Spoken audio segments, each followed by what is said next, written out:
matin. Au nom de Jésus. Il y a une personne qui est là, écoute-moi. La main de Dieu a décidé d'arriver jusqu'à chez toi, à la maison. Je vois les anges dans ta maison ce matin. Je ne sais pas ce qui s'est passé à la veille. Je ne sais pas ce qui s'est passé. Quelles sont les prières que vous avez faites. Mais la présence de Dieu est dans ta maison. Il y a quelque chose que Dieu est en train de préparer dans ta maison. Je vois comme une coupe pleine, comme un exaucement à plusieurs prières, à plusieurs attentes que l'Éternel va accomplir. C'est un temps et une saison de grâce. Et pendant que je suis en train de parler, la présence et la gloire de l'Éternel est en train de te toucher maintenant. Je vois comme une porte ouverte, comme ce qui avait retardé la vie de tes enfants est en train de lâcher prise. Et j'entends dans mon esprit ôter la pierre, ôter la pierre, ôter la pierre, ôter la pierre, ôter la pierre, ôter la pierre. Cette pierre est en train d'être ôtée. Enlevez-lui les verres, s'il vous plaît. Il y a quelque chose de Dieu qui arrive à cette femme ce matin. L'Éternel est en train d'ôter la pierre. La puissance de Dieu est en train d'ôter la pierre.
Que ta grâce imbibe mon être ce matin. Au nom de Jésus. Est-ce qu'on peut acclamer encore Adonai? Acclame donc toute la gloire à Jésus, s'il vous plaît. Veuillez vous asseoir. Le thème que nous allons traiter ce matin n'est pas un thème nouveau. Alléluia. Mais comme chacun de nous le savons bien, comme chacun de nous le sait bien, la répétition est une pédagogie. Alléluia. Et l'Éternel voudrait mettre un point d'honneur sur un thème particulier que certainement nous avons vu. Alléluia. Bien-aimé, j'aimerais dire une chose. Ce thème-là fâche souvent. Ce thème-là suscite des curiosités souvent. Ce thème-là conforte d'autres personnes souvent. Et même aujourd'hui, au 21e siècle, ce thème-là divise dans certains courants doctrinaux. Alléluia. Mais j'aimerais dire à quelqu'un que l'Éternel est dans sa parole et sa vérité reste unique. Alléluia. Vous savez, il y a beaucoup de personnes qui disent qu'il n'y a pas d'évangile de prospérité, n'est-ce pas? Qui a déjà entendu ça? Il n'y a pas d'évangile de prospérité. Mais je pense qu'ils ont raison. Amen. Dis à ton ami, ils ont raison. Dis ça plus fort, dis ils ont raison. Mais le problème, c'est que l'évangile est la prospérité. Est-ce que quelqu'un me suit? Il n'y a pas d'évangile de prospérité, mais l'évangile lui-même est la prospérité. Dis-moi, prophète, avance. Regardez un peu l'apôtre Jean qui veut saluer l'ancien Gaius dans 3 Jean le verset 2. Il va lui dire, je désire que tu fasses quoi? Que tu prospères à tous égards, comme prospère l'état de ton âme. Donc, à la vérité, la prospérité ne touche pas qu'un seul courant de la vie de l'homme. La prospérité touche tous les aspects de la vie de l'homme. Or, la Bible dit, la bonne nouvelle, c'est ça qui est l'évangile. Or, la bonne nouvelle, c'est quoi? La bonne nouvelle, c'est de dire que Jésus est mort et qu'il est ressuscité. Mais pour que nous ayons quoi? Que nous ayons tout en abondance. La Bible dit dans Jean le chapitre 10, le verset 10, il dit, le voleur, donc le diable, ne vient que pour faire quoi? Pour dérober, pour détruire. Mais moi, je suis venu pour que mes brebis aient quoi? La vie et la vie en abondance. Donc, l'évangile est la prospérité. Donc, quand on dit qu'il n'y a pas d'évangile de prospérité, ils ont raison. Pas besoin de se répéter 2 fois. Oui. Alléluia. Pas besoin de se répéter 2 fois. L'évangile est la prospérité. Parce que lorsque la parole de Dieu entre dans nos vies, la parole de Dieu enlève la mort, elle installe la vie. La parole de Dieu enlève les limitations, elle nous fait aller de progrès en progrès. Dis à ton ami, n'est-ce pas là la prospérité? Alléluia. La prospérité est biblique et l'évangile est la prospérité. Alléluia. Écoutez-moi, même vous allez aller dans les villages qui sont plongés dans les ténèbres. Si l'évangile arrive là, la prospérité va naître. Vous allez voir le village commencer à faire quoi? À se développer. Parce que là où la parole de Dieu arrive, là aussi se trouve quoi? La vie. Et là où il y a la vie se trouve le mouvement. Et là où il y a le mouvement, il y a la progression. Et là où il y a la progression, on parle de prospérité. Alléluia. Et ce matin, nous allons voir un texte qui ne va pas définir tous les couloirs de la prospérité parce qu'il y a beaucoup à dire, mais qui va attirer notre attention sur certains principes, sur certaines valeurs qui vont nous aider ce matin. Alléluia. Genèse 26, le verset 1 à 4 et le verset 12 à 16. C'est bon? On peut se lever pour la lecture, s'il vous plaît. Genèse 26, oui. À partir du verset 1. Il eut une famine dans le pays, outre la première famine qui eut lieu du temps d'Abraham. Oui. Et Isaac alla vers Abimelech, roi des Philistins à Guérar. L'Éternel lui apparut et dit, ne descends pas en Égypte, demeure dans le pays que je te dirai. Oui. Séjourne dans ce pays-ci, je serai avec toi. Je te bénirai, car je donnerai toutes ces contrées à toi et à ta postérité. Et je tiendrai le serment que j'ai fait à Abraham, ton père. Verset 4. Je multiplierai ta postérité comme les étoiles du ciel. Je donnerai à ta postérité toutes ces contrées et toutes les nations de la terre seront bénies en ta postérité. Amen. Le verset 12. Verset 12. Isaac sema dans ce pays. Dis avec moi, Isaac sema dans ce pays. Oui, poursuis. Et il recueillit cette année-là le centuple, car l'Éternel le bénit. Cet homme devint riche, et il alla s'enrichissant de plus en plus, jusqu'à ce qu'il devienne fort riche. Ma fille, arrête-toi et puis reviens doucement. La Bible dit, car cet homme devint riche. Une pause d'abord. Dis avec moi, cet homme devient riche. Poursuis. Et il alla s'enrichissant. Et il alla s'enrichissant. De plus en plus. De plus en plus. Jusqu'à ce qu'il devienne fort riche. Jusqu'à ce qu'il devienne fort riche. Ça fait combien de niveaux? Ça fait 3 niveaux. Ça va arriver à ta vie au nom de Jésus. Poursuis ma fille. Verset 14.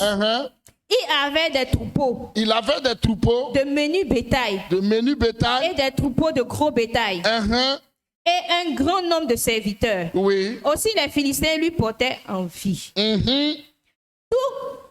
Tous les puits qu'avaient creusés les serviteurs de son père, du temps d'Abraham son père, les Philistins les comblaient et les remplis de poussière. Verset 16.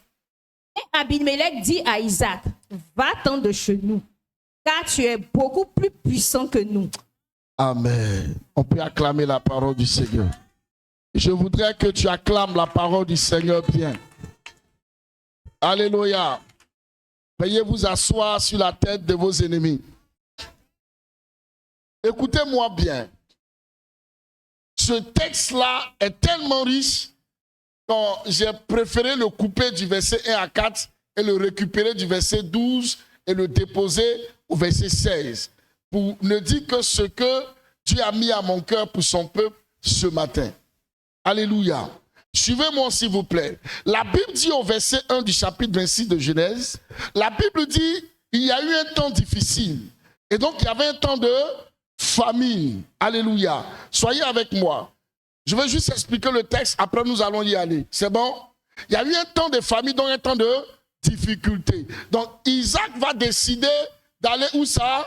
D'aller en Égypte. Mais pour aller en Égypte, il faut passer à Guérar. Alléluia, passage obligé. Donc en passant à Guérar, Dieu va lui dire, ne va plus en Égypte, reste ici. Et ce pays-là, c'était où ça? Ici, là. Reste à Guérar, c'était à Guérar. Il lui dit, reste à Guérar. Et la Bible dit au verset 12, Isaac va faire quoi? Il va s'aimer à Guérar. Et l'Éternel va le bénir au centuple. Et Isaac va devenir riche. Il va aller en s'enrichissant jusqu'à devenir un homme fort riche. Dis à ton ami, c'est un autre niveau. Dis encore, c'est un autre niveau. Et la Bible dit, les gens de Guérar vont commencer à lui porter envie. N'est-ce pas? Jusqu'à ce qu'ils vont lui dire, mon ami, il faut quitter chez nous. Parce qu'on a constaté que tu es devenu quoi? Je prêche avec vous. Tu es devenu, non, tu es devenu plus puissant que nous. Donc, il ne faut plus rester ici. Il faut quitter ici. Alléluia. Gloire à Jésus. Qu'il plaise à Dieu de nous révéler des choses qui sont cachées dans ce texte merveilleux. Première révélation. Alléluia. Regardez un peu. Vous savez, chaque fois que des temps difficiles arrivent, ce sont des temps d'opportunité. Et tous les hommes d'affaires le savent. En tout cas, tous les hommes d'affaires avertis savent que derrière chaque difficulté se cache quoi? Une opportunité. Amen. Chaque fois qu'il y a un problème, la capacité de résoudre ce problème devient quoi? Une opportunité. Et donc Isaac va se retrouver dans une situation difficile. Qu'est-ce qu'il va faire? Il va décider de quitter les lieux pour aller dans un autre endroit, l'Égypte. Et en partant en Égypte, Dieu va lui dire, ne va pas en Égypte. Ce n'est pas là où je vais te bénir. Il faut rester où ça? À Guérar. Frères et sœurs en Christ, une chose est de faire des choses, mais une autre chose est de faire les choses selon Dieu. Écoutez-moi très bien. Il est bon d'aller là où vous voulez, mais il est mieux d'aller là où Dieu vous envoie. Parce que c'est à cet endroit-là que l'Éternel fera quoi? Qu'il vous bénira. Nous avons vu dimanche dernier l'orientation que Dieu a donnée à qui? À Abraham par rapport à où ça? L'autel où il devait sacrifier. Donc vous voyez que l'orientation de Dieu est à la base de toutes choses. Le Dieu que nous servons, heureusement, dis à ton ami, il parle encore. Dis encore, il oriente encore. Écoutez-moi, frères et sœurs en Christ. Ne faites rien dans la maison de Dieu avec un gros investissement si vous n'avez pas l'orientation de la chose. Ne vous pressez pas à investir. Ne faites pas comme tout le monde. Ne courez pas comme tout le monde. Prenez le temps de demander à Dieu quoi faire et où le faire. Parce que, écoutez, si vous n'êtes pas en train de faire ce pourquoi Dieu vous a appelé et où Dieu vous a appelé, vous allez vous débattre, c'est vrai, mais vous allez récolter peu.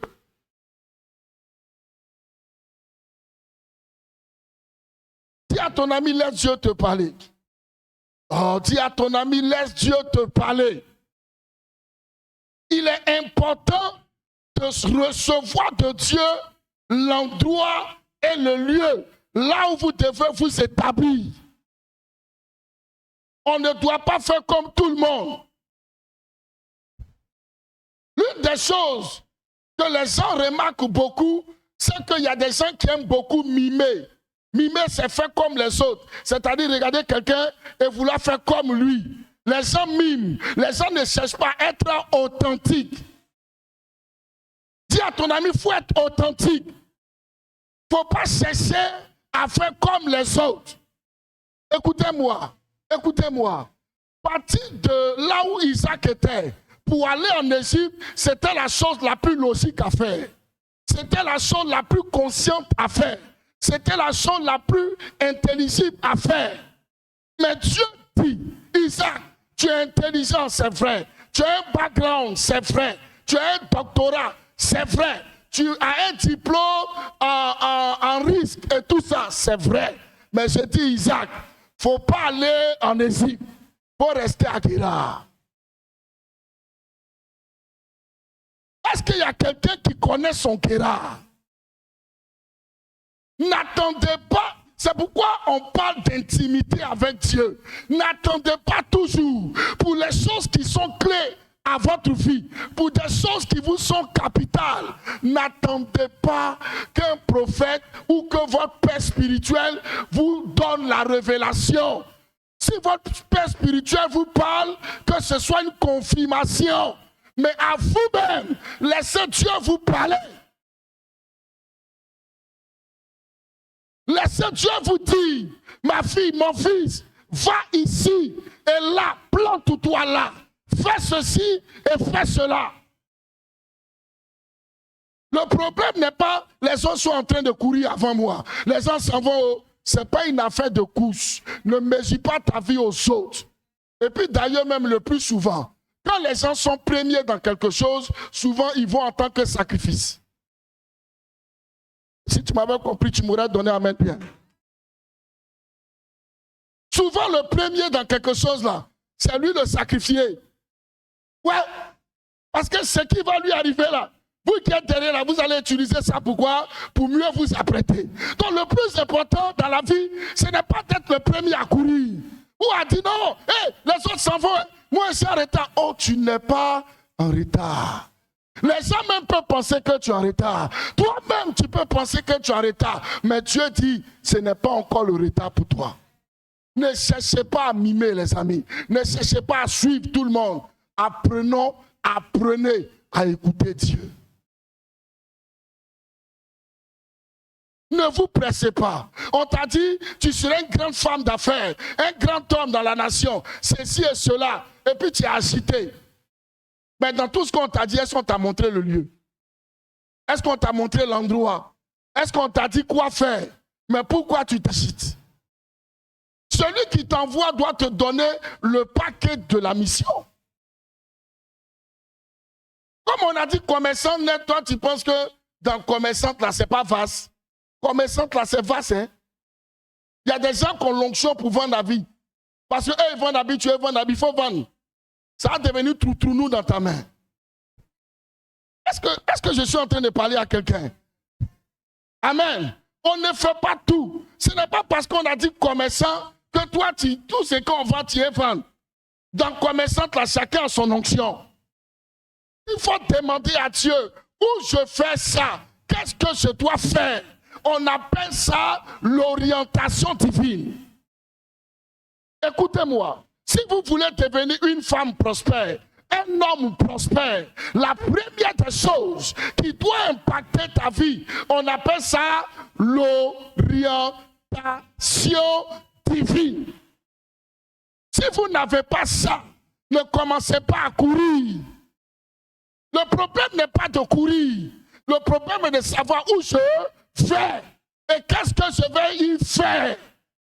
Ce n'est pas de courir. Il y a des gens, on les a appelés, on ne leur a même pas encore donné la route, ils commencent à courir. C'est quand ils sont arrivés, on leur dit, mais champion, tu fais quoi ici? Il dit, moi, je ne sais pas. Comme tu m'as appelé, je suis là. Il dit, mais on ne t'a rien dit encore, tu as commencé à courir. Il y a un pasteur qui allait dans un village. Il s'est tapé 10 ans de service dans le village. Et un bon matin, Dieu lui a dit, qui t'envoie ici? Dis à ton ami, c'est fort, hein? Dis encore, c'est fort. C'est le même Dieu qui lui a donné des messages pour les gens. C'est le même Dieu qu'il a utilisé pour guérir les malades dans ce dit village. C'est le même Dieu qui a pourvu à ses besoins pour construire le temple. Et c'est le même Dieu après 10 ans. Dieu, il est bizarre, hein? Dis à ton ami, il est bizarre. Il y a des choses que vous êtes censés savoir. Si vous ne le savez pas, il va aller avec vous, sachant que vous ne le savez pas. Et c'est un bon matin qui va te montrer la route. 10 ans, il s'est tapé le monsieur. Et c'est là que Dieu va lui dire, au lieu de lui dire, bon et fidèle serviteur, il lui dit, qui t'a envoyé ici? Est-ce que c'est facile d'aller au village? C'est facile de retourner en campagne? C'est facile de travailler à les villageois? Et après avoir tapé 10 ans, on ne lui dit pas récompense ni bon serviteur, on lui dit, tu fais quoi ici? Le monsieur, il a commencé à pleurer. Ça veut dire, il s'est défoulé dans un travail où Dieu ne l'a pas envoyé. Mais Dieu, pourquoi tu fais ça? Et les paroles de connaissance, il a donné. Écoutez-moi, l'orientation va au-delà des paroles de connaissance. Faites attention, l'orientation va au-delà des prophéties. Ça va au-delà des guérisons, ça va au-delà des miracles. Rappelez-vous, Dieu a dit à Élie, va où ça? Près du torrent de Kérit. C'était tout le miracle. Si Élie n'était pas allé là-bas, il n'allait pas trouver à manger. Et quand le torrent a séché, il lui a dit, va où ça? C'est la veuve de Sarepta. Il faut laisser Dieu t'orienter. Est-ce que je parle à une femme? Est-ce que je parle à un homme?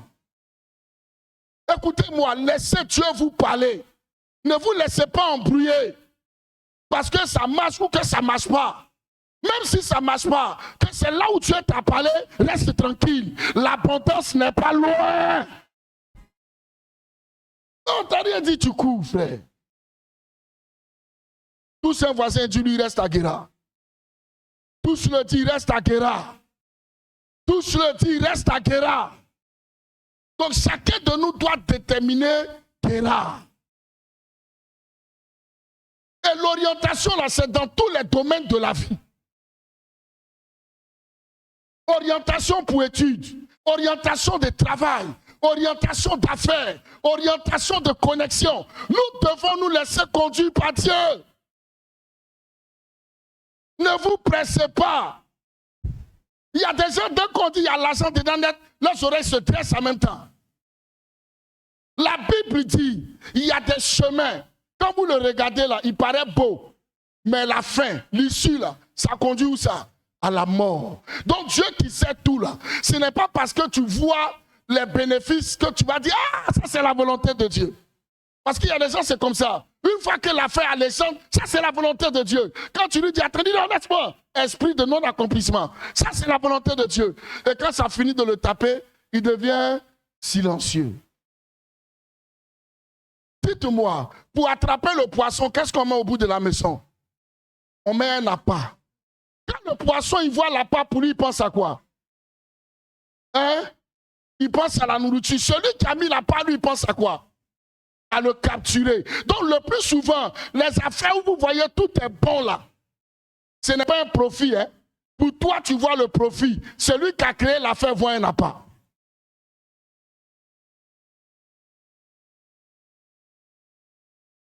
Donc, il faut faire attention. D'ailleurs, ne disons-nous pas que tout ce qui brille n'est pas de l'or. Faites attention. La Bible dit dans Jean 15, le verset 5, Jésus dit, et je cite, prenez note, c'est tout, il dit, je suis le cep, et vous êtes quoi? Les sarments. Et comprenez que vous ne pouvez rien faire sans moi. Toi, tu dis que c'est Dieu qui gouverne ta vie. Mais dans tout ce que tu fais là, où tu as mis Dieu?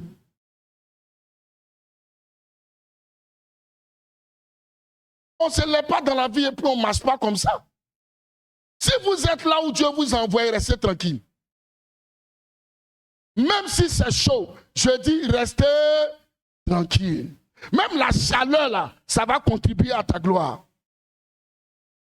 Mais est-ce que tu es là où Dieu te veut? C'est là toute la question. Allons-y au verset 12, s'il vous plaît. La Bible dit, vas-y ma fille. Verset 12.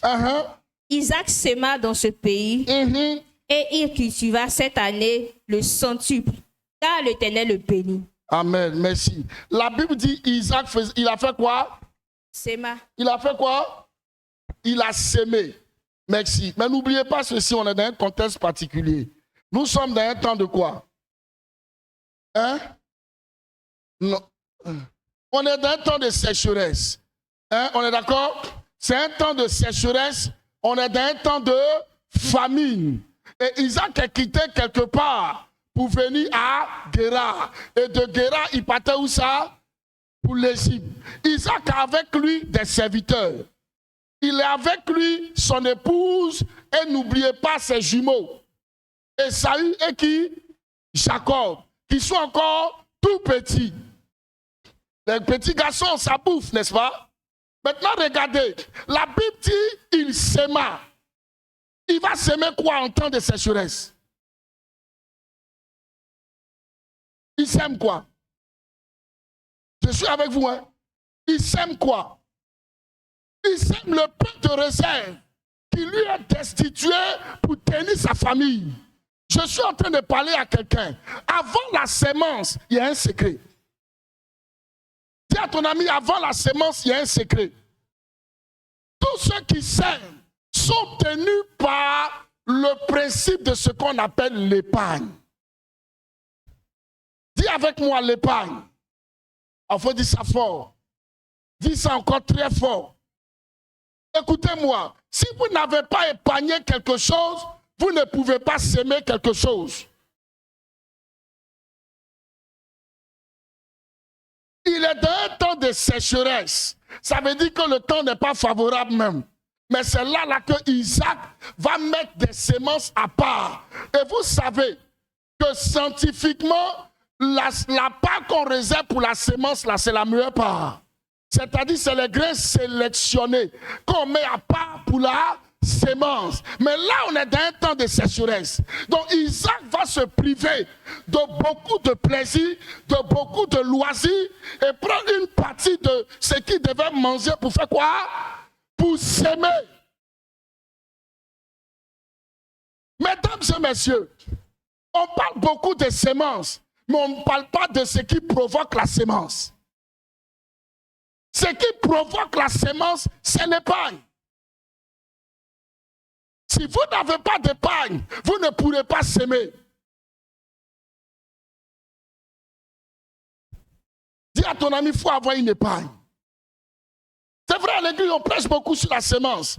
Mais on ne nous parle pas souvent de ce qui prépare quoi? La sémence. Alléluia. Qui a déjà mangé avocat? Qui a déjà mangé avocat? Ça semble être bizarre, hein? Mais je sais pourquoi je vous pose la question. Quand vous prenez l'avocat, vous mangez tout? Hein? On laisse le noyau. Et si vous ne connaissez pas ce fruit-là, que vous vous trompez, que votre dent arrive dans le noyau, qu'est-ce qui se passe? Hein? C'est amer. Ça veut dire que Dieu lui-même a fait exprès de sorte que ce qu'on mange est différent de ce qu'on ne mange pas. Dans le même fruit-là, il y a ce qu'on garde. Et puis il y a ce qu'on mange. C'est une leçon de Dieu. Parce que chaque arbre pousse selon son espèce. Un avocatier est révélé par le noyau de l'avocat. Donc si tu as bouffé la chair de l'avocat et son noyau, on n'aura plus de quoi? D'avocatier. Donc c'est une leçon pour dire tu bouffes, à un moment donné, il faut t'arrêter. Parce que ce que tu vas épargner va servir à prolonger les choses, à faire vivre encore. Regardez, dans Matthieu, le chapitre 14, le verset 20, prenons note, pas besoin de lire. Matthieu 14, verset 20. Regardez, la Bible dit, Jésus va faire quoi? Il va multiplier les pains, n'est-ce pas? Et beaucoup de personnes vont manger. Mais quand il va avoir des restes, il va dire quoi? Jeter? Il va dire quoi? Il va dire ramasser. Quand on a fini de ramasser, on a eu combien de paniers? On a eu 12 paniers. Ma question, la voici. Pourquoi 12 paniers? Ce n'est pas 10 paniers, ce n'est pas 13 paniers, mais pourquoi 12 paniers? Parce que tout simplement, il y a un panier pour chaque tribu en Israël. Pour dire que lorsque le pain arrive, pour chaque tribu, il y a une part qu'on met de côté pour la survie de la nation.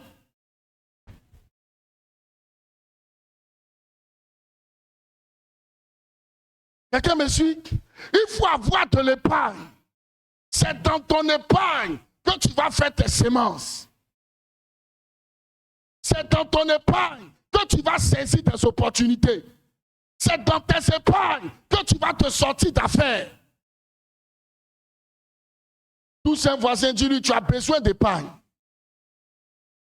Quelqu'un me suit? Est-ce que quelqu'un est avec moi? Suivez-moi s'il vous plaît. Regardez, la plupart des sages qui réfléchissent sur la technique de l'épargne ont deux méthodes. Deux méthodes. Il y a la méthode 60, 20, 10, 10. Ou la méthode 50, 30, 10, 10. Ça veut dire quoi?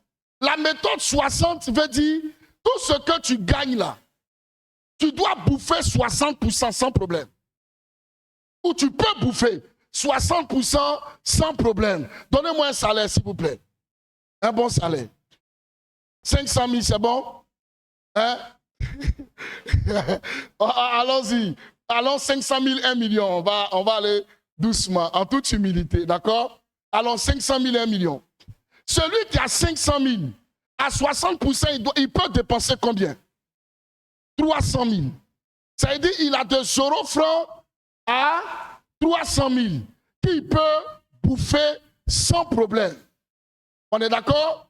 Et après les 60, on a combien? 20. C'est-à-dire le 20% là doit servir à l'épargne.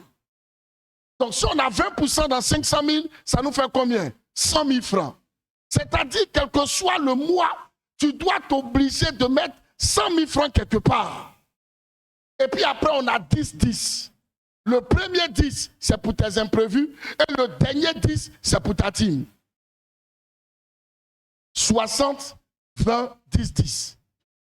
Si tu te disciplines à rester dedans, tu prépares ta vie à respecter ce qu'on appelle les lois de la survie.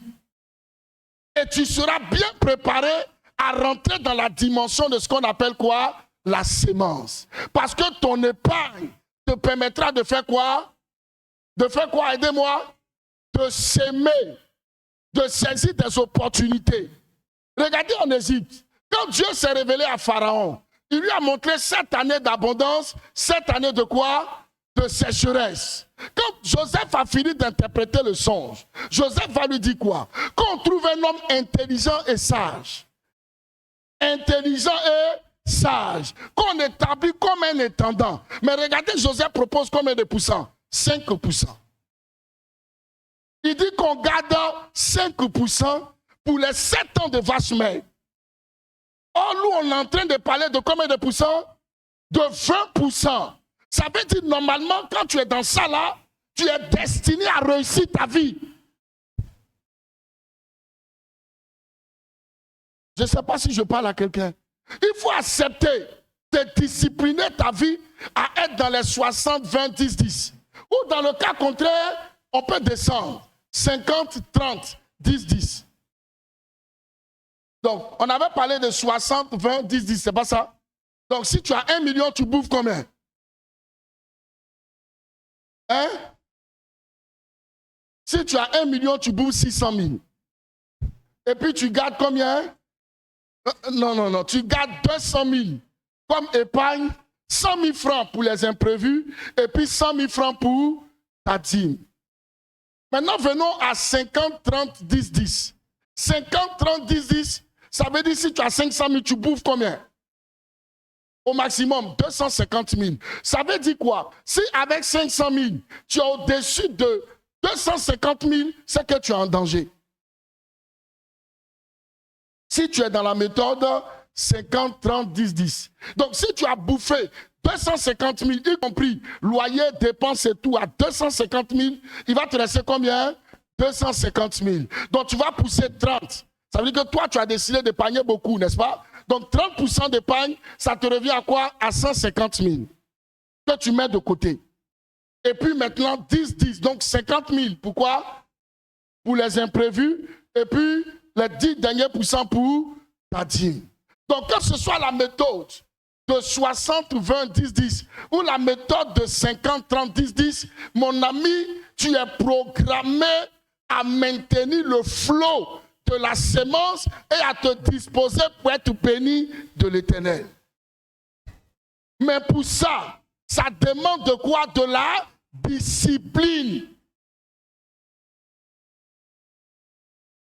Si tu n'es pas discipliné, tu n'arrives pas. Écoutez-moi très bien. La richesse n'arrive pas au hasard. Je parle à quelqu'un. Tout son ami dit ça n'arrive jamais au hasard. Dis encore, ça n'arrive jamais au hasard. Je pensais que Joseph allait dire, Pharaon, quand on trouve un bon prieur, un homme qui fait les rousses-cascasses à 4 heures du matin pour garder quoi?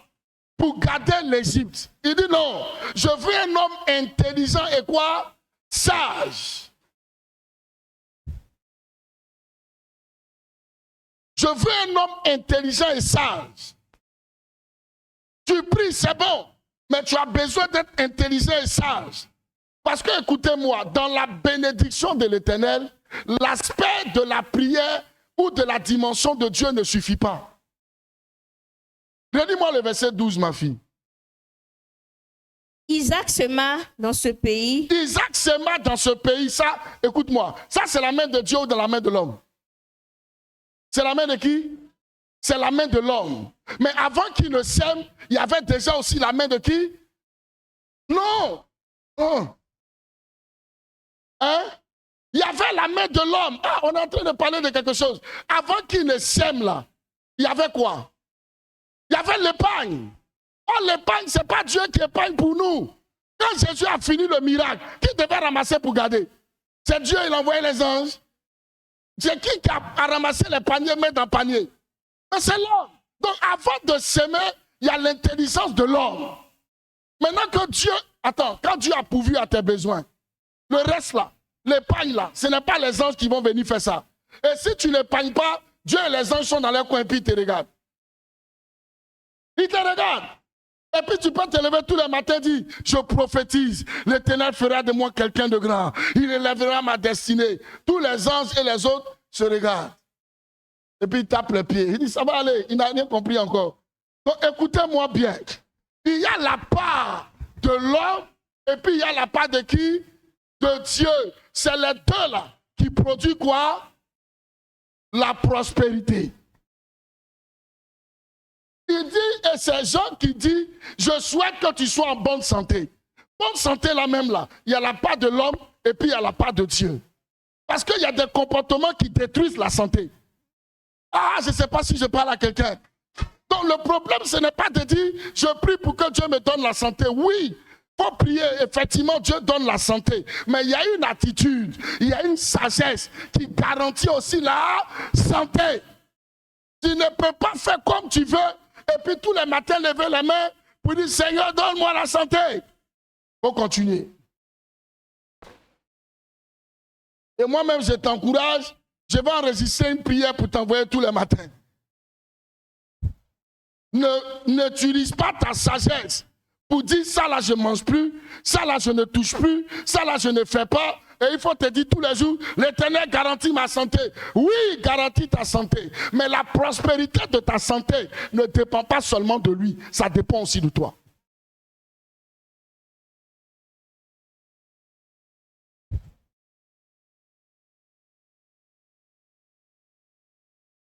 Est-ce que je suis en train de parler à quelqu'un? Est-ce que je parle à quelqu'un? Donc, suivez-moi s'il vous plaît. Avant qu'il y ait la sémence, il faut l'épargne. Maintenant que tu as fini d'épargner, que ce soit le 60, 20, 10, 10 ou le 50, 30, 10, 10, peu importe. Quand tu as fini d'épargner, c'est avec l'épargne là que tu vas faire quoi? Que maintenant tu vas s'aimer. Et maintenant que tu as sémé là, il y a quelque chose maintenant que Dieu va ajouter. Vas-y au verset 12. Isaac séma dans ce pays et il recueillit cette année le centuple, car l'Éternel le bénit. Donc écoutez-moi bien. Isaac a sémé, mais ce qui a amené le centuple là, c'était quoi? C'est la bénédiction. Le cas là n'est pas mis là pour rien. Ça veut dire qu'au moment où Isaac s'aimait, il y a d'autres personnes aussi qui ont s'aimé avec lui. Est-ce que quelqu'un me suit? Il y a d'autres personnes qui ont s'aimé aussi avec lui. Mais Dieu va dire car, conjonction de coordination. Il dit car l'Éternel le bénit. Donc c'est la bénédiction de Dieu. Mais sur quoi? Sur la sémence. Maintenant écoutez-moi, s'il n'avait pas sémé, Dieu allait bénir quoi? Rien. Voilà là notre problème. S'il n'avait pas sémé, il allait bénir quoi? Rien. On est beaucoup, on n'a rien sémé. C'est comme quelqu'un qui n'a rien mis dans la terre et puis il va sur son sein, il fait des actions prophétiques. Il n'a rien mis dans la terre et puis quand il va au champ,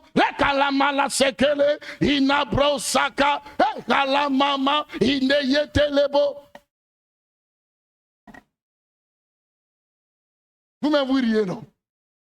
C'est ça notre problème. Tu as sémé quoi?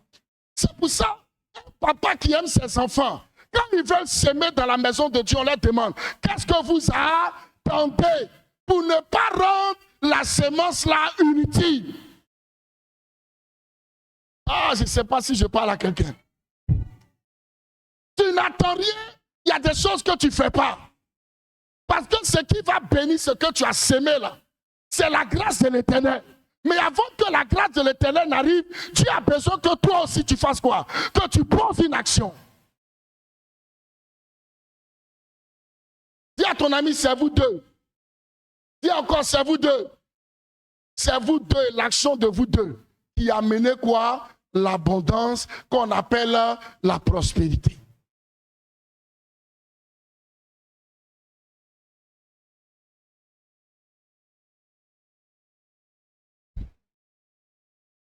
Alléluia. Écoutez-moi, on ne change pas ses habitudes sur un coup d'éclat. Dis à ton ami, on ne change pas ses habitudes sur un coup d'éclat. Est-ce que je peux parler? Je peux parler? Est-ce qu'un chef d'entreprise, je veux voir un chef d'entreprise, tu peux lever la main? J'identifie qui? Donnez-moi, vous-même donnez votre nom, je vous prends un exemple. J'ai entendu Espérance avant vous. Vous n'aimez pas la foi pour dire votre nom. Mais ce n'est pas grave. Vous l'avez levé les mains, j'ai dit donnez votre nom. Allons-y, on va prendre le nom d'Espérance. On est d'accord? Regardez, Espérance fait des affaires. Et le lundi, elle a une ouverture de 1 million. Le mardi, une ouverture de 2 millions. Dites-moi, est-ce qu'Espérance doit commencer à changer ses habitudes? Non. Mais il y a beaucoup de personnes qui font ça. Dès qu'il y a une ouverture, il y a 50 millions, il y a 40 millions net, ils changent tout. Sur la route, mais il appelle sa femme. Hey, faut faire sauce graine avec pro. Mets beaucoup de viande. Faut mettre crabe.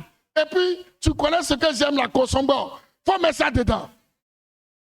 Frère, pourquoi tu fais ça? Tous un voisin dit, pourquoi tu fais ça? Dis encore, pourquoi tu fais ça? Ce sont les habitudes qui changent les habitudes.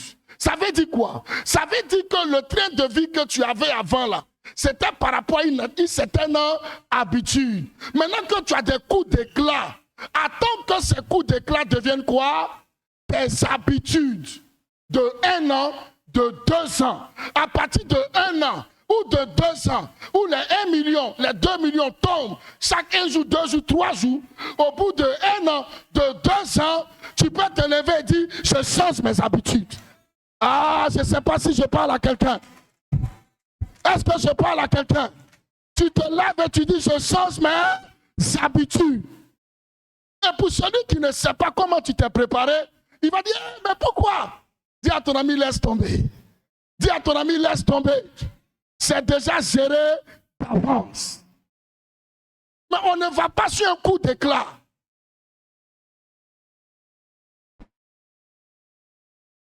C'est pas sur un coup d'éclat.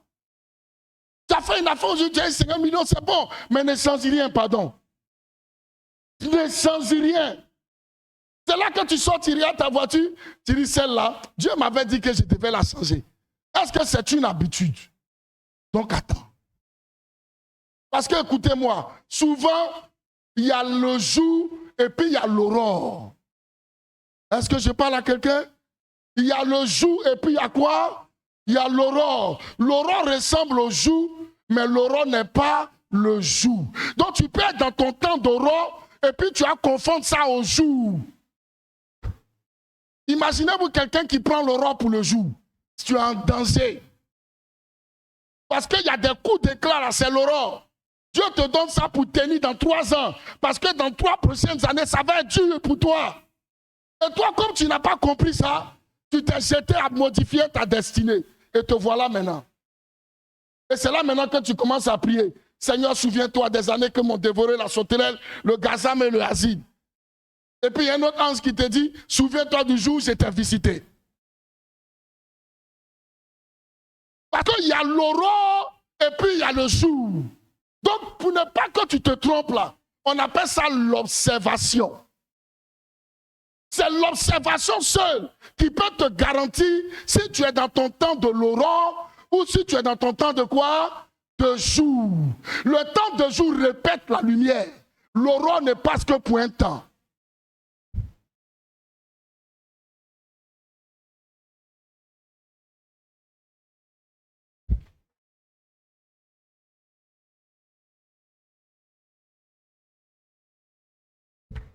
Donc il faut faire attention. Touche ton voisin, dis-lui, fais attention. Donc, regardez un peu. Le verset 12 nous dit ceci. Vas-y, ma fille. Isaac sema dans ce pays. Oui. Et il recueillit cette année-là le centuple, car l'Éternel le bénit. Oui. Verset 13. Cet homme devint riche. Cet homme. On connaît son nom ou pas? Mais on l'appelle cet homme. Parce qu'en fait, ce n'est plus le même Isaac qui est quitté. Est-ce que je peux prophétiser sur la vie de quelqu'un? Est-ce que je peux prophétiser sur la vie de quelqu'un? Ah oui, ce n'est plus le même statut. On l'appelle cet homme. Parce que ce qu'il était et puis venait à Guérala, ce n'est pas ce qu'il est maintenant. La Bible dit cet homme, il devient riche. Il devient riche. Premier niveau, dis avec moi, premier niveau. Poursuis ma fille. Et il alla s'enrichissant de plus en plus. Arrête-toi ma fille, ça me fait quelque chose. Et il fait quoi? Il alla s'enrichissant. Faut bien dire, ma fille. Il alla s'enrichissant. Il alla s'enrichissant. Mais quand la Bible dit il alla, c'est-à-dire qu'il doit arriver quelque part. Et poursuis ma fille, il alla s'enrichissant jusqu'à ce que de plus en plus, jusqu'à ce qu'il devienne fort riche. Je prophétise que ça arrive sur ta destinée. Je prophétise que ça t'arrive au nom de Jésus. Je prophétise que ce soit ta part. Je dis, je prophétise que ce soit ta part. Je pensais que tu allais s'aimer dans cette parole.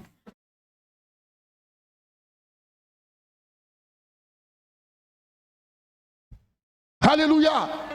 Dis à ton ami, jusqu'à ce qu'il devienne un homme fort riche. Écoutez-moi, il y a 2 piliers, et je le dis toujours, 2 piliers qui font quelqu'un. La puissance financière et la puissance spirituelle. Regardez, est-ce que Potiphar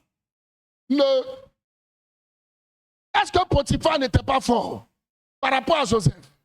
Il était fort. Mais pourquoi il a respecté Joseph? Parce que Joseph avait la puissance spirituelle. Lui, il avait l'argent, mais c'est Joseph qui multipliait son argent. Alléluia. Mais le jour où il a considéré Joseph, c'est quand Joseph est devenu quoi? Premier ministre en Égypte. À partir de là, sa puissance spirituelle et sa puissance financière étaient au même niveau. Je prie que ça t'arrive au nom de Jésus. J'ai dit, je prie que ça t'arrive au nom de Jésus. Je prie que ça t'arrive au nom de Jésus. Je m'agenouille pour que ça arrive à ta vie au nom de Jésus. Alléluia. C'est important. Regardez même Ponce Pilate. Ponce Pilate n'a jamais vraiment considéré Jésus. Mais à sa mort, il y a quelqu'un qui est venu le voir. Vous connaissez son nom, c'est quoi? Joseph d'Arimathée. Un homme puissant dans la ville. Et Pilate le connaît. Ponce Pilate est venu rencontrer Joseph. Joseph d'Arimathée est venu rencontrer Ponce Pilate. Quand ils ont ouvert la porte, il a regardé son teint. Il a regardé son visage. Il a regardé sa tunique. Il a regardé qui il était.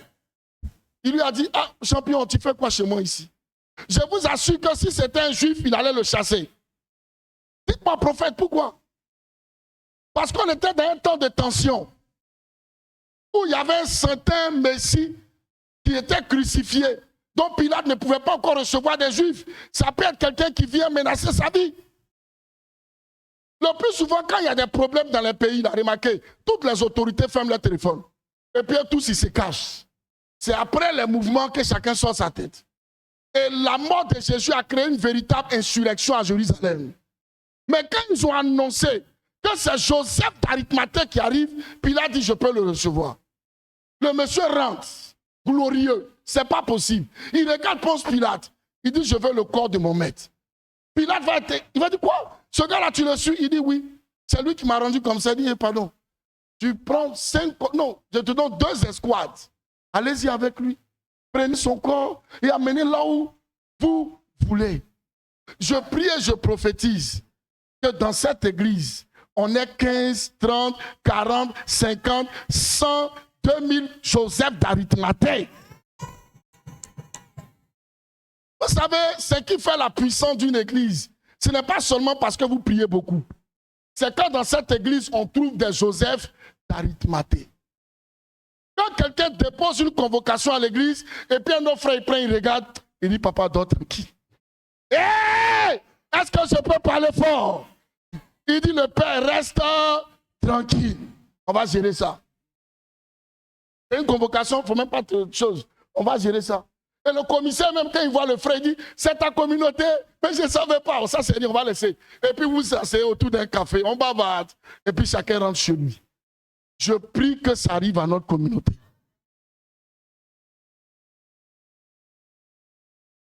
Ne maudissez pas la richesse parce qu'elle vient de Dieu. C'est pourquoi j'ai dit que la prospérité même, c'est ça qu'on appelle la bonne nouvelle.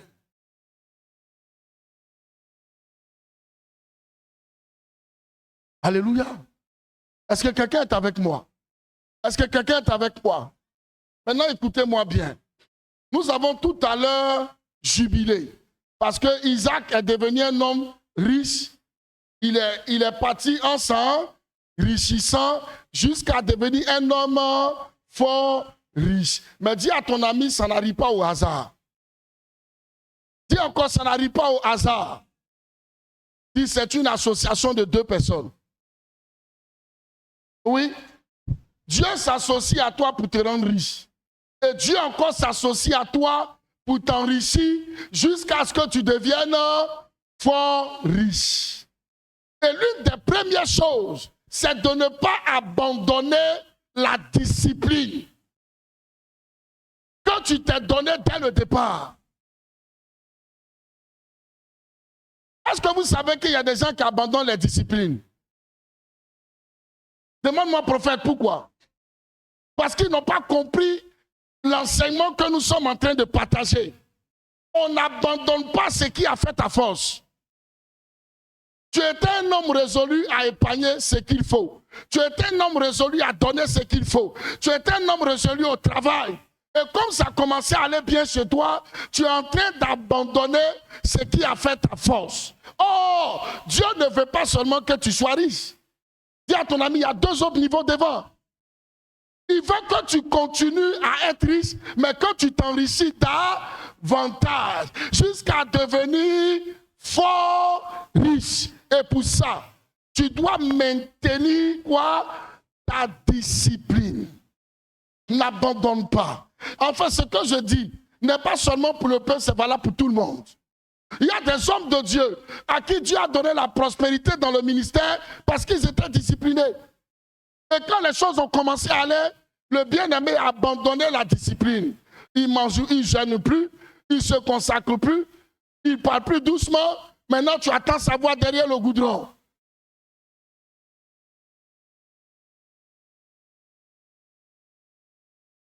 Ça risque de bloquer le processus. Dieu ne veut pas que tu sois seulement riche. Non. Il veut que tu continues en t'enrichissant. Donc la première chose, n'abandonne pas la discipline. Deuxième chose. La deuxième chose, c'est avoir la connaissance dynamique. Pour noter, je vais expliquer. La connaissance dynamique, ça veut dire quoi? Comme tu dois t'enrichir et aller en t'enrichissant, cette richesse-là se développe dans le temps. Or, dans le temps, des connaissances passent et des connaissances arrivent. Quelqu'un me suit? Et donc, tu dois être toujours dans le dynamisme de la connaissance actuelle. Je ne sais pas si je parle à quelqu'un. Je veux reprendre. Il y a ce qu'on appelle la connaissance dynamique. Certainement de ton milieu d'impact ou de ton milieu d'influence. Tu dois être dynamique dans la connaissance. Ça veut dire quoi? Que dans ton domaine, si tu arrêtes d'apprendre, tu vas devenir obsolète. Ça veut dire que tu vas être dépassé. Parce qu'il y a des nouvelles méthodes qui sont arrivées que toi, tu ne connais pas. Donc, tu dois être toujours à la recherche de quoi? De la connaissance. Il y a peut-être de nouvelles façons de vendre sur Internet que tu ne connais pas. Hier, tu as moussé. Aujourd'hui, si tu veux continuer à mousser sur le vente sur Internet, il faut connaître quoi? Les nouvelles méthodes. Donc, si tu veux te maintenir à flot, tu dois maîtriser les nouvelles tendances qui arrivent. Je prophétise que tu ne sois jamais dépassé. Oui, parce que être dépassé, c'est être en retard. Et si tu es en retard, tu vas perdre. Mais le troisième, que je veux plus dynamique. Le troisième, qui n'est pas facile, mais je prie Dieu que ça arrive à la vie de quelqu'un. Ma fille, tu es au verset 13. Lis-moi le verset 13 et descend. Verset 13. Cet homme devint riche et alla s'enrichissant de plus en plus jusqu'à devenir fort riche. Poursuis. Verset 14. Il avait des troupeaux de menu bétail. Il avait quoi? Des troupeaux de menu bétail. Et puis quoi encore? Et de troupeaux de gros bétail. Et des troupeaux de gros bétail. Et un grand nombre de serviteurs. Et un grand nombre de serviteurs. Arrête-toi là. C'est combien de sous de richesse qu'Isaac a? 3 sous de richesse. On appelle ça quoi? La diversification des richesses. Donc, après que tu sois fidèle dans ce qu'on appelle l'esprit de maintenir la discipline, la deuxième chose, d'avoir une connaissance dynamique, la troisième, tu dois être quelqu'un qui diversifie ses entrées. Je vous donne un verset, s'il vous plaît. Allons-y, Genèse, chapitre 2, le verset 10. Verset 10. Allons-y, ma fille. Un fleuve sortait d'Éden. Un fleuve sortait d'Éden. Pour arroser le jardin. Pour arroser le jardin. Et de là, il se divisait en 4 bras. À combien de bras? 4 bras. À combien de bras? 4 bras. À 4 branches ou 4 bras. Maintenant, 4 bras. Écoutez-moi bien. C'est le fleuve principal, là, c'est un seul, non? Et puis il se divise en combien de branches? En 4 branches. Ce n'est pas le même fleuve. C'est le même fleuve, non? Si tu veux l'arrêter, que tu coupes un bras, il s'arrête. Tu coupes 2 bras, il s'arrête. Je prophétise qu'il en soit pour toi. Le fait de diversifier ses entrées est une source d'aller en t'enrichissant. Parce que si tu as un seul bras, que ce domaine-là connaît une crise, tu tombes. Donc tu es obligé à un moment donné, quand tu as maîtrisé bien un domaine, de commencer à faire quoi? À checker un autre domaine. Et puis regardez, dites-moi, l'homme le plus riche d'Afrique, il s'appelle comment? Dangote. Est-ce qu'il fait une seule chose? Il fait 2 choses? Il fait 3 choses?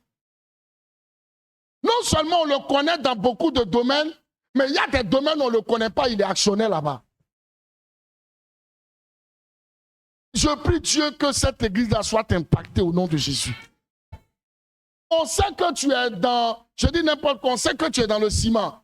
Ça, on connaît ça de toi. Et puis on dit le ciment en crise. Pendant que j'appelle, hé mon fils, il dit, Daddy, reste tranquille. Je suis ailleurs aussi, et là-bas, ça mousse actuellement. Ah, est-ce que je parle à quelqu'un? Peut-être que tu es dans le, donnez-moi un autre domaine. Tu es dans le vêtement. Où on sait que tout le monde sait que tu es dans le vêtement. On dit, ah, vêtements, actuellement, ils sont en crise. Tu dis, Daddy, reste tranquille. Je mange ailleurs. Est-ce que quelqu'un me suit? Tu dois à un moment donné, quand tu as maîtrisé ton domaine, je n'ai pas dit quand tu n'as pas encore maîtrisé, hein, quand tu as maîtrisé ton domaine, que tu es devenu fort dedans, que tu es devenu riche dedans, pour que tu ailles en t'enrichissant, tu dois ouvrir d'autres fenêtres. Dis avec moi, d'autres fenêtres. Où on ne te connaît pas, où même les gens ne savent pas. Et puis tu es dedans, tu creuses. Quand tu pètes, ça fait 2 portes. Écoutez-moi, si quelqu'un veut s'arrêter, normalement pour aller en s'enrichissant, le minimum de portes ouvertes, c'est 4.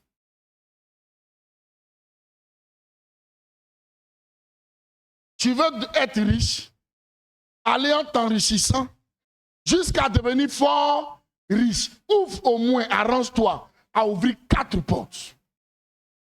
Même si tu n'arrives peut-être pas, ouvre au moins 3. Parce que imaginez-vous, qu'une affaire qui te rapporte 1 million par mois, tu multiplies ça par 4. Ça te fait combien? Et ça te fait combien? 4 millions. Et que dans ce qu'on te connaît, on t'a donné un marché de 100 millions, et où on ne te connaît pas, on t'a donné un marché de 50 millions. Tu es sur 2 fronts, et c'est 2 entrées qui rentrent.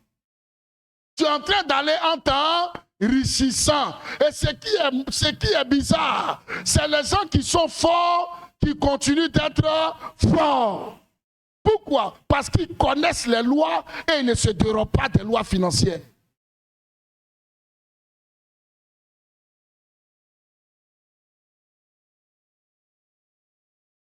Donc devenir puissant financièrement, ça ne demande pas seulement que la prière. Il y a une sagesse qui va avec.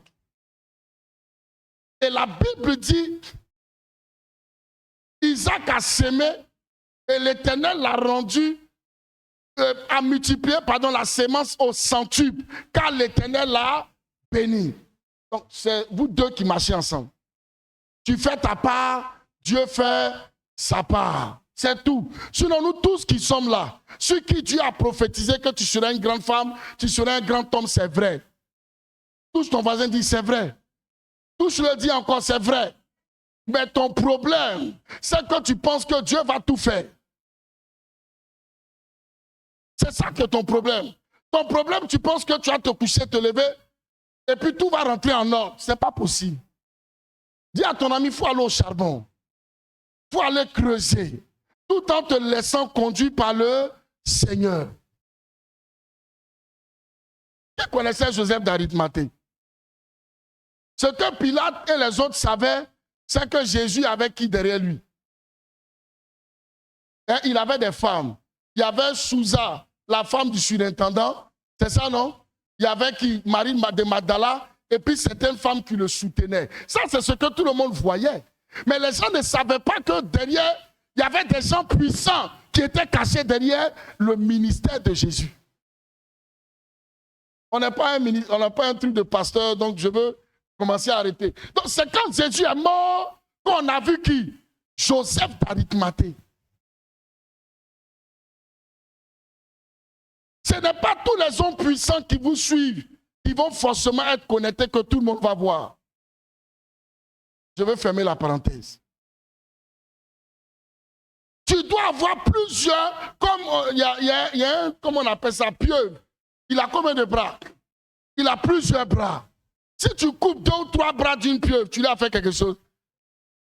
Les tentacules, là, ils s'en vont.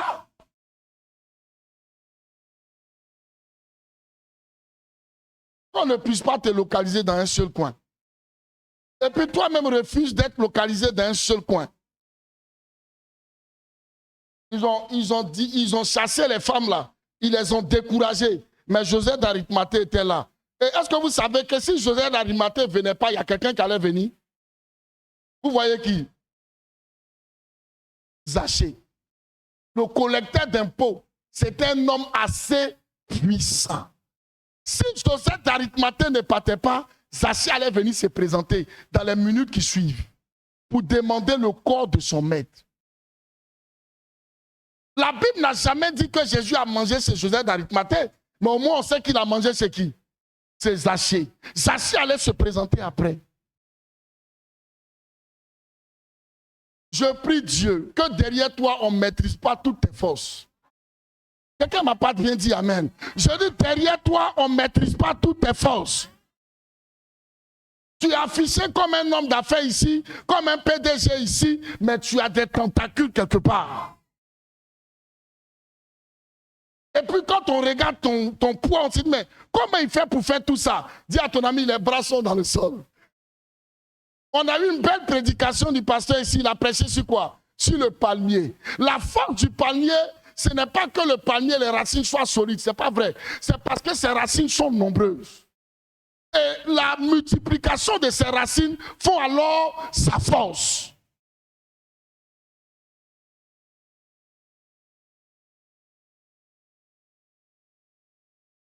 Je prêche à quelqu'un?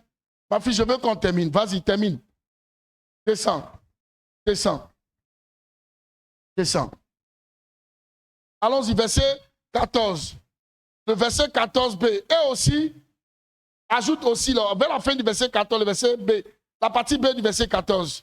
Aussi. Aussi, les Philistins lui portaient envie. Arrête-toi là. Isaac, il est prospère ou pas? Mais le aussi, là, vient faire quoi dans notre affaire? Dis à ton ami, aussi vient faire quoi ici? Quand on dit aussi, là, c'est pour ajouter, non? C'est pas ça? C'est et. C'est ça, non? En outre, on dit aussi. Donc aussi, là, ça doit ajouter pour ajouter à sa prospérité? Ou bien, comment ça se passe? La Bible dit aussi. Les Philistins lui portaient envie. Dis à ton ami, c'est contradictoire, hein? Derrière toute élévation, il y a une adversité. Je peux me répéter? Est-ce que je peux parler fort? Derrière toute élévation, retenez ça. Derrière toute élévation, il y a une adversité. Et puis poursuis, va loin. Termine. Vous allez voir à quel niveau. Vas-y. Tous les puits qu'avaient creusés les serviteurs de son père, du temps d'Abraham, son père, les Philistins les comblaient et les remplit de poussière. Verset 16. Et Abimelech dit à Isaac, va-t'en de chez nous, car tu es beaucoup plus puissant que nous. Amen. Voyez, le niveau de la gloire est au niveau des résistances. Quelqu'un me suit? Plus Dieu te lève, plus tes combats sont énormes. Plus tu es appelé à la grandeur, plus tes batailles seront énormes. Derrière toute percée surnaturelle, il y a une adversité. Préparez-vous à ça. Tu ne peux jamais dire, Dieu va me lever, et puis tu ne penses pas aux ennemis. Aussi, ça va arriver. Dis à ton ami aussi. Dis encore plus fort aussi. Dis encore aussi. C'est pourquoi quand tu es en train de vouloir te marier et que tu sais que dans votre famille, mariage là c'est difficile, il faut te taire. Dis à ton ami, tais-toi un peu. Parce que la bénédiction, on ne présente pas ça à tout le monde. Ce n'est pas encore cuit, il faut attendre. Sinon, à la dernière minute, là, le frère peut te dire, je ne me marie plus. Et puis te voilà, tu as fait 4 déjà.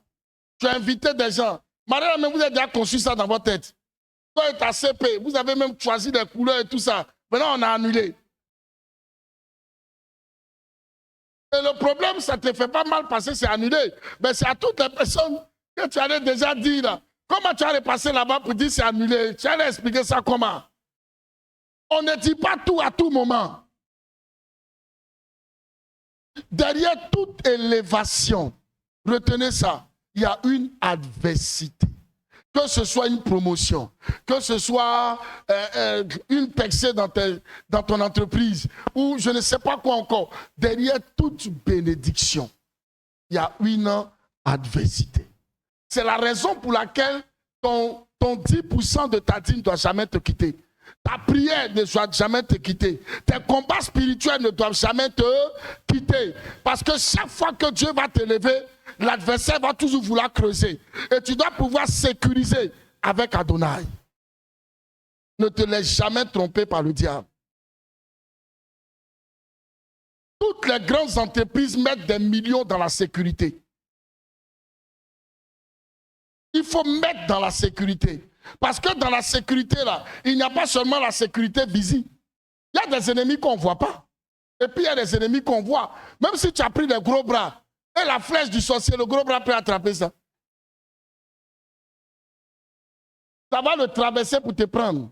Donc si tu as des gros bras, ce n'est pas mauvais. Mais il y a le gros bras spirituel. Ah, mais voilà. Ça doit être l'Éternel. Et ça, c'est par tes semences de dîmes, offrandes, tes prières et tes jeûnes qui te maintiennent ta sécurité. Mais ce qui me plaît dans l'adversité, là, je vais vous lire un verset. Allons-y dans Proverbe. Vous connaissez ce verset, mais retenez-le. Proverbe 16, le verset 7. Papy, lis-moi ça. Quand l'Éternel approuve les voies d'un homme. Arrête-toi là. Quand l'Éternel fait quoi? Quand l'Éternel est dans ta vie ou bien quand il approuve ta vie. Vous savez, ce verset-là, les gens ils le citent sans comprendre bien. Hein? Est-ce que vous comprenez? Ils pensent qu'il suffit de dire « je suis chrétien ». On n'a pas dit quand tu es chrétien. On dit quoi? La Bible dit quoi? Quand l'Éternel approuve les voies d'un homme. Quand il fait quoi?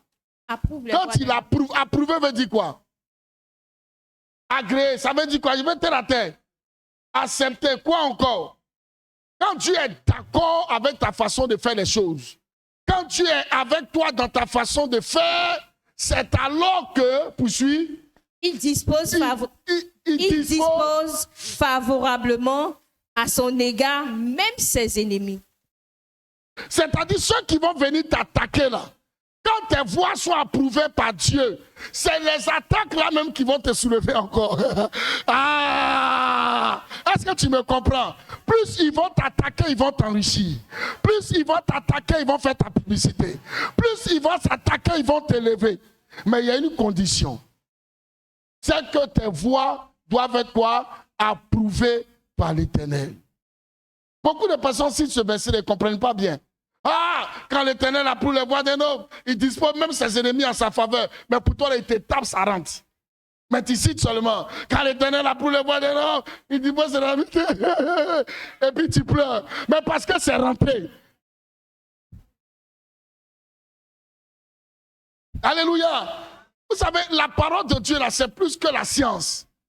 Est-ce que tes adversaires te mettent KO ou tes adversaires te lèvent? Si tes adversaires te lèvent, c'est que l'Éternel approuve tes voies. Donc, il ne suffit pas de dire non, qu'à m'attaquer. Et il y a un autre verset encore, Ésaïe 54, verset 17. Tout temps forcé contre moi sera sans effet. Toute langue qui se lèvera en justice contre moi, je les condamnerai. Mais toi, quand ça se lève, est-ce que tu ne pleures pas? Parce que la suite du verset dit, tel est l'apanage de quoi? Des serviteurs de l'Éternel. Tel est l'apanage ou l'héritage ou la bénédiction des serviteurs de l'Éternel. Donc tu n'es même pas en train de glorifier Dieu par ta vie Et puis tu dis, tout enfoiré contre moi sera sans effet. Qui t'a dit ça? Ils n'ont qu'à t'attaquer d'abord et puis on va voir. Il y a des gens là même, le diable en train de mettre la flèche seulement qu'ils sont en train de crier. Parce que quand ils vont envoyer là, ça va traverser la cuirasse. Vous savez, il y a des choses pour lesquelles on acclame, mais on ne comprend pas le fond. Si j'avais dit tout à l'heure, ils s'élèveront contre toi et ils ne t'atteindront pas. Je verrai mon frère me dire, Amen. Mais pour ne pas que ça t'atteigne, il faut avoir une vie de serviteur, une vie de quelqu'un que Dieu approuve. Sur ce, shalom.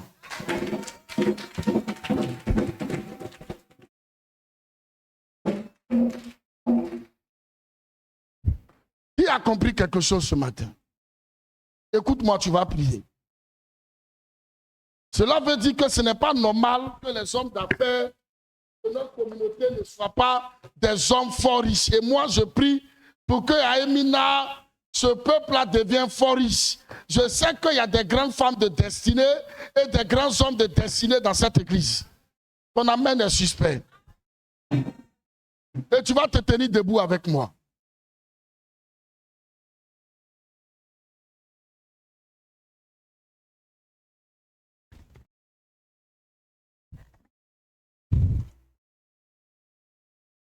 Tu vas te lever.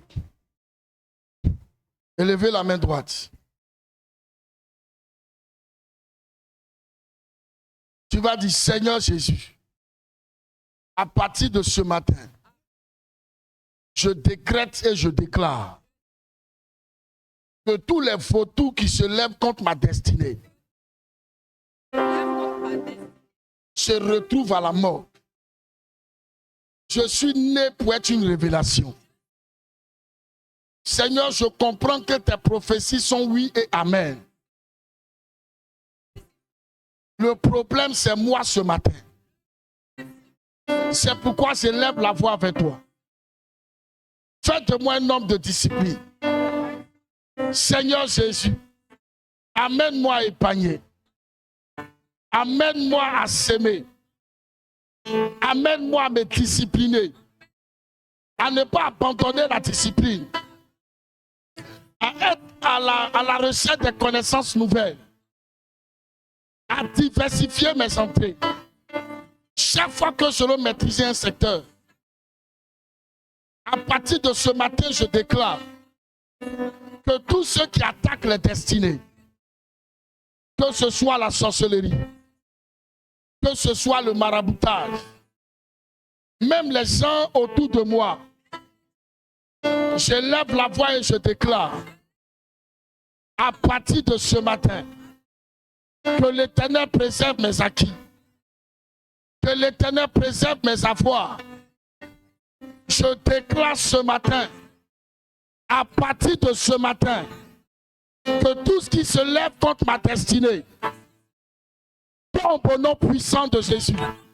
Je décrète et je déclare tout ce qui empêche ma floraison, tout ce qui empêche ma prospérité, à partir de ce matin, que ces œuvres-là prennent feu. Je ne t'entends pas. Que ces œuvres-là prennent feu. Prospérité dans mes finances. Prospérité dans ma santé. Prospérité dans mes relations. Prospérité dans mes connexions. Prospérité dans mon foyer. À partir de ce matin, ce qui attaque ma prospérité, pendant que je bats les mains, je déclare au nom de Jésus que le feu de Dieu consume tout ce qui bloque ma percée. Faut effacer tout ce qui bloque ma percée. J'envoie le feu au nom de Jésus. J'envoie le feu. J'envoie le feu. J'envoie le feu. Commence à prier au nom de Jésus. Rebala va se telebelebe. Rima mama mama mama mama mama. Lebro shakara baba baba baba. Voilà Dieu s'il te plaît. Commence à prier s'il te plaît. Commence à élever la voix, s'il te plaît. Commence à prendre autorité. Commence à élever la voix. Commence à élever la voix. Commence à élever la voix. Les brochats carabalawe. Les brochets telebelebelebe. Rababababababababababa. La calabala sekerebe.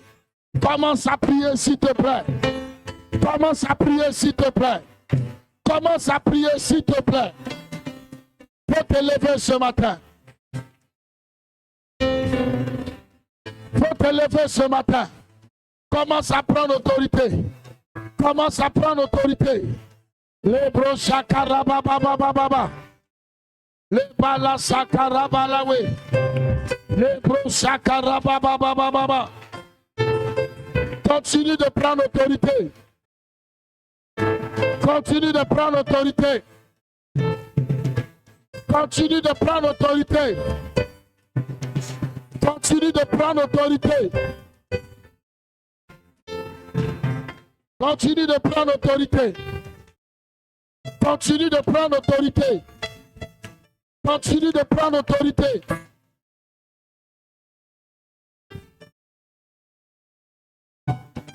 Continue de prendre autorité. Continue de prendre autorité.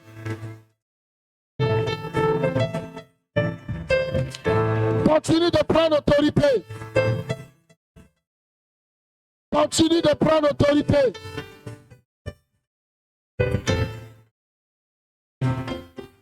Continue de prendre autorité.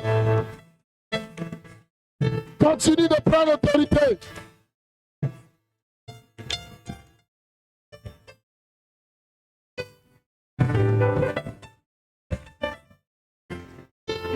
Continue de prendre autorité.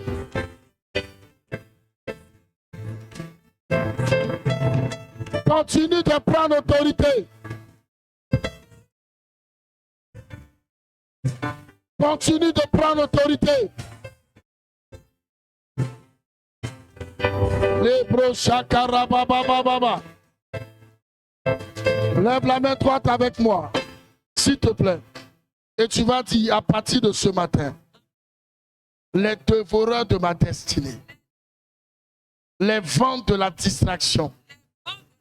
Dis avec moi, Seigneur, je veux être un homme concentré, un homme consacré, concentré et consacré.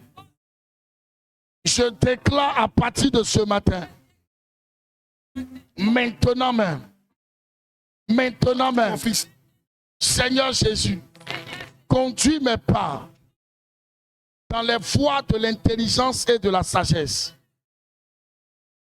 Car ma Bible me dit, la richesse est la couronne des hommes sages. Ce matin, je déclare que la couronne de la sagesse, à travers la discipline, impacte ma vie ce matin. Seigneur Jésus, pardonne-moi pour toutes les fois où j'ai consommé le noyau. Pardonne-moi pour toutes les fois où j'ai consommé ma dîme. Pardonne-moi pour toutes les fois où je n'ai pas pensé à l'épargne. Et ce matin, je déclare que la discipline de l'Éternel commence à envahir ma vie. Maintenant même, je déclare et je décrète les temps et les saisons qui arrivent sont des temps de pluie et d'abondance. Il n'est pas encore tard. Adonai, Adonai, merci d'affecter ma vie, de bouleverser ma destinée. Au nom puissant de Jésus, acclame fortement le Seigneur.